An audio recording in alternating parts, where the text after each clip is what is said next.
Hello दोस्तों, कैसे हैं आप सभी लोग। आशा है कि सभी ठीक होंगे। स्वागत है आप सभी का ब्रह्म पुराण के 5वें भाग में। पिछली वीडियो में मैंने आपको सत्यव्रत के बारे में बताया था, तो आज इस पार्ट में आगे की कहानी देखेंगे। महर्षि विश्वामित्र की अनुपस्थिति में राजकुमार सत्यव्रत विश्वामित्र जी की पत्नी और बच्चों की सेवा और पालन करने लगे।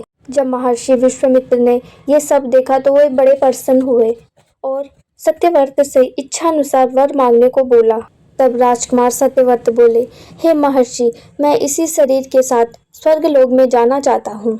जब अनावृष्टिका का भय दूर हो गया तब विश्वामित्र ने सत्यव्रत का राज्याभिषेक करवाया और फिर यज्ञ करवाया। यज्ञ की सिद्धि के बाद तब विश्वामित्र ने अपनी तपस्या की शक्ति से सत्यव्रत को शरीर सहित स्वर्गलोक में भेज दिया।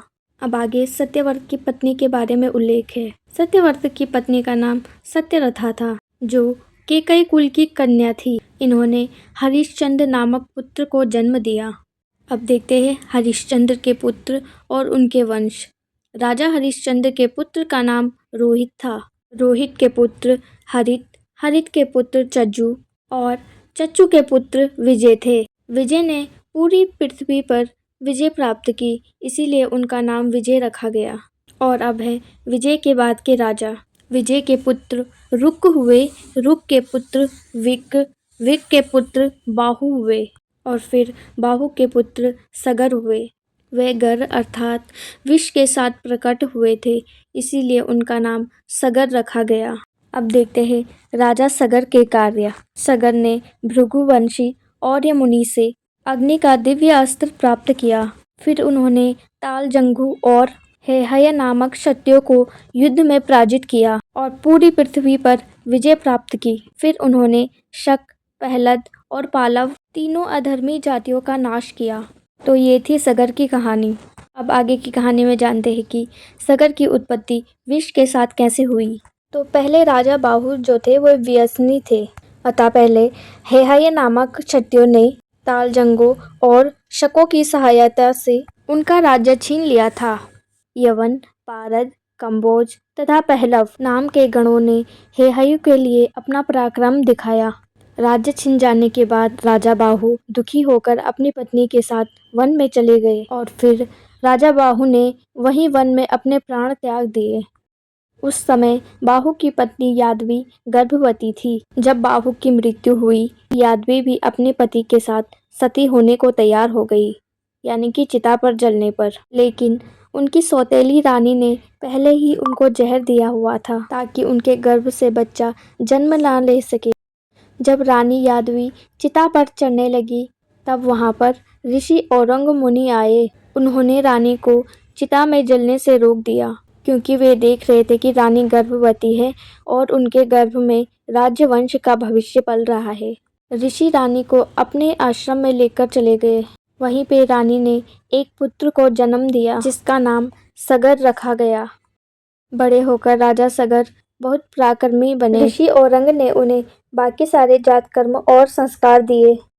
उन्हें वेद और शास्त्र की शिक्षा दी और आग्नेय अस्त्र भी दिया, जो अस्त्र देवताओं के लिए भी बहुत कठिन था संभालना। अब राजा सगर के पराक्रम को देखते हैं। बड़े होकर राजा सगर वीर हुए। उन्होंने हेहय वंशी क्षत्रियों को परास्त किया, जो कि उस समय बहुत ज़्यादा अत्याचारी हो गए थे। इन्हीं के कारण समाज में न्याय और शांति आई। लोग राजा सगर को महान और पराक्रमी राजा मानने लगे। बाद में उन्होंने शक, यवन, कंबोज, पारद और पहलव जैसी कई विदेशी जातियों का भी नाश किया, जो भारत पर आक्रमण कर रही थी। राजा सगर की मार पड़ने से वे सभी महर्षि वशिष्ठ के चरणों में चले गए। तब महातेजस्वी वशिष्ठ ने कुछ शर्तों के साथ उन्हें बचाया और राजा सगर को रोका। सगर ने अपनी प्रतिज्ञा और गुरु के वचन को माना तथा दोषियों के वेश को बदल दिया। शकों के आधे मस्तकों को मूंडकर उनको विदा कर दिया। यवनों और कंबोजों का सर मुंडवा दिया और पारदों के सारे केशों को उड़ा दिया। राजा सगर ने पूरी पृथ्वी जीत ली थी। उन्होंने एक बहुत बड़ा अश्वमेध यज्ञ करने का निश्चय किया। इस यज्ञ में एक अश्व यानी कि घोड़े को छोड़ा जाता है। घोड़ा छोड़ने के बाद राजा सगर ने कहा, जो भी इस घोड़े को रोक देगा वह युद्ध के लिए तैयार माना जाएगा। घोड़ा घूमते घूमते पूर्व दक्षिण दिशा में समुद्र तट पर पहुंच गया। वहीं किसी ने उस घोड़े को चुरा लिया और पृथ्वी के अंदर छिपा दिया।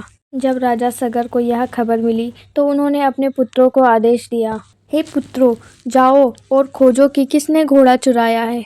उन सभी पुत्रों ने धरती को खोदना शुरू किया। इस खुदाई के कारण धरती का काफी हिस्सा उलट पुलट गया था। इस खुदाई से आगे चलकर महासागर बना, इसीलिए उस समय के लोग सागर को सगर भी कहते थे। खुदाई करते करते वे सभी एक स्थान पर पहुंचे जहां भगवान विष्णु के अवतार कपिल मुनि ध्यान में बैठे हुए थे। वहीं यज्ञ का घोड़ा भी उनके पास बंधा हुआ था। राजा सगर के पुत्रों ने बिना सोचे समझे कपिल मुनि पर चोरी का आरोप लगाया। वे सभी उनका अपमान करने लगे और उन पर झपट पड़े। उस समय कपिल मुनि ध्यान में थे, लेकिन जब उन्होंने आंखें खोली तो उनके नेत्रों से आग जैसी ज्योति निकली और राजा सगर के सारे पुत्र जलकर भस्म हो गए। सगर के केवल 4 पुत्र ही जीवित थे, जिनके नाम है बहीकेतु, सुकेतु, धर्मरथ, पंचनंद। यही राजा के वंश को आगे बढ़ाने वाले हुए। कपिल रूपधारी भगवान नारायण के अवतार ने उन्हें वरदान दिया कि राजा इक्ष्वाकु का वंश अक्षय होगा, इसकी कीर्ति कभी मिट नहीं सकती। वहीं भगवान ने समुद्र को सगर का पुत्र बना दिया। अंत में उन्हें अक्षय स्वर्गवास के लिए भी आशीर्वाद दिया। सगर का पुत्र होने के कारण ही समुद्र का नाम सागर रखा गया। उन्होंने अश्वमेध यज्ञ के घोड़े को फिर से प्राप्त किया और उनके द्वारा 100 अश्वमेध यज्ञ पूर्ण हुए। तो दोस्तों, इस वीडियो में इतना ही। मिलते हैं अगली वीडियो में राजा सगर की कहानी के साथ, जिसमें मैं आपको बताऊंगी कि राजा सगर के 60,000 पुत्र कैसे हुए। तब तक के लिए बाय बाय दोस्तों।